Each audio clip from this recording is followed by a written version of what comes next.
Four mutant turtles versus a mutant monkey. Boy, this should be interesting. Okay, what's up guys? JC here to give my review for this episode of Teenage Mutant Ninja Turtles. Now, I know this video is late, but I had some important stuff to do over the weekend, so I didn't have enough time to make a video. But fortunately, I made one, even though it's pretty late. But overall, this episode was pretty good, pretty entertaining episode. Pretty much it starts off with Donatello forming this very complex flow chart on how to hang out with April, which I thought was pretty funny because it was hinted at. I mean, it wasn't hinted. It was shown throughout the episode, and it was pretty funny what they did with that, the flow chart.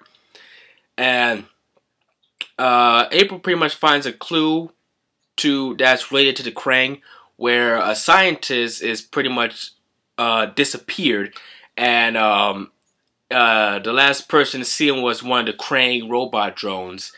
And they go over to his no, actually no, not them, just Donatello and April, because this was on his flowchart for some weird reason. This was on his flowchart to hang out with April to investigate, the Krang kidnapping without his brothers. That right there is pretty funny. They go over to what's his name? Dr. Rockwell. Dr. Rockwell's lab, and he's pretty. And they found like this cage on the wall that's broken. Now something broke out, obviously, by force.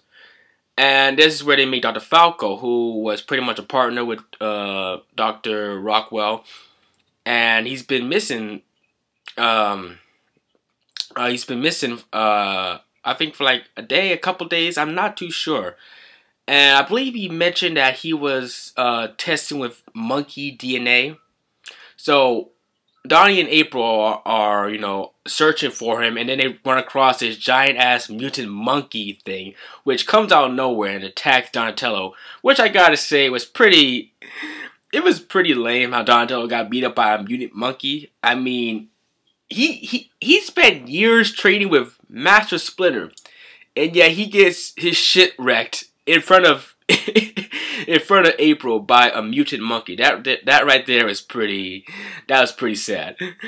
And Leo, Raphael, and Michelangelo call him out on that. They call him out, saying they laugh at him like, you got your ass beat by a mutant monkey in front of your girlfriend. And that was pretty funny too.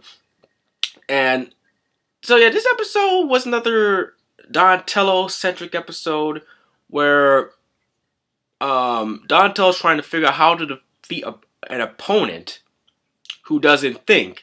And Master Splinter, always being the wise voice of reason, tells him, you have to put yourself in between your thoughts and fight without thinking. And it starts a very funny scene where Michelangelo's coming in and he's listening to some music and he's not really paying attention, and Master Splinter starts, trying to attack him, and Mikey's like dodging and bobbing and weaving, which is pretty cool.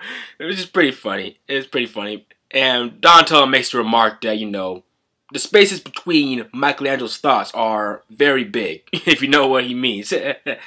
So, yeah, overall, this was a good episode. We learned that the monkey is actually Dr. Rockwell, who was being tested on by Dr. Falco in order to unlock psychic abilities, which allow him to, predict a person's moves by reading their thoughts.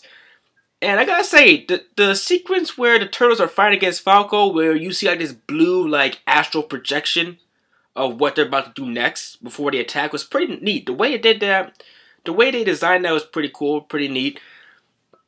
And, using his teachings from Master Splinter, Donatello is able to defeat Falco by, not thinking at all, just acting on instinct. And Falco escapes. Now, this pretty much leads us to believe that he's going to be a recurring character throughout probably this season or the next few episodes. So, I think he's going to have some relation to the Splinter. Not the Splinter. Not the Splinter. The Shredder. He's gonna have some relation to the Shredder later on, I believe, in the next couple episodes. And it's also, and Dr. Rockwell, who's now a monkey, I believe it's going to be, that right there is a plot thread that they left hanging. And I think maybe later on during the series, they may try and find a way to return back to a normal human form. But for now, he's just on the loose in New York City, which is very problematic for the people of New York. And also, this right here at the end of the episode is very interesting, where Splinter asks April to train her to be a Konoichi. I think I pronounced that right, Konoichi, a female ninja.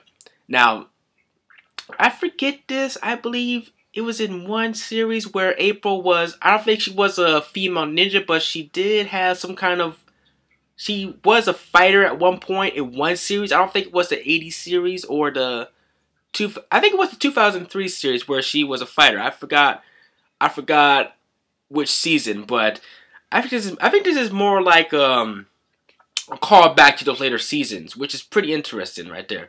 So overall, like I said before, good episode. I gave it like an 8 out of 10. So yeah, this has been MasterKingJC. Keep on keeping on. I'll catch you guys again next time. Peace.